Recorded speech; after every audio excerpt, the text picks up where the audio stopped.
1965 Corvette convertible, top flight winner 3 times over from the NCRS. Unbelievable car here, Scott. Nassau Blue with that blue and white interior.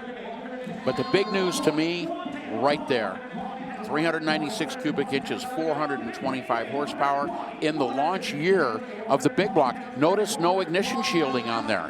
That's such an unusual look because look in there. No radio. Down, right down the center pedestal. No radio. So you didn't get the shielded ignition. That's the original engine, by the way, on this car. Yeah, this is an incredible car by any standard. Restored to a high level, as you had mentioned, with plenty of NCRS Top Flight awards. 370 gears, Bill, with that 4-speed behind that.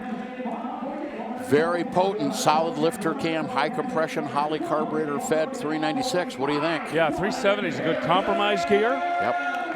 You're not going to overwork the engine on the highway. And I was hoping we'd have one of these for Big Blocktober, and there it is. $150,000. The reserve is off. That's all right. We'll keep an eye there. I do got to jump to the next one here, but we appreciate it.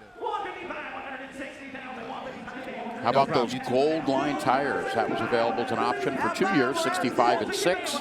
Perfect. Black walls were standard. You get white walls for those red lines as options, or the gold lines. Yes.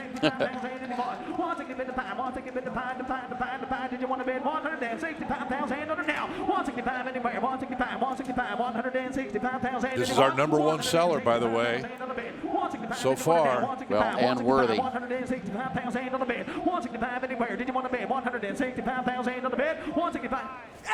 165, 170,000, 179. Did you want to bid 170,000? Brian, you're out. Reserve came off at $145,000. I remember it. So 165,000. So 165. And there it is, dropping the hammer and headed to the phone bidder, who picks up that car for $165,000. New grade 350 Ramjet fuel injection automatic transmission. Now listen up. Please note that this vehicle's rear was damaged in transport. You're buying it that way. Just so you know.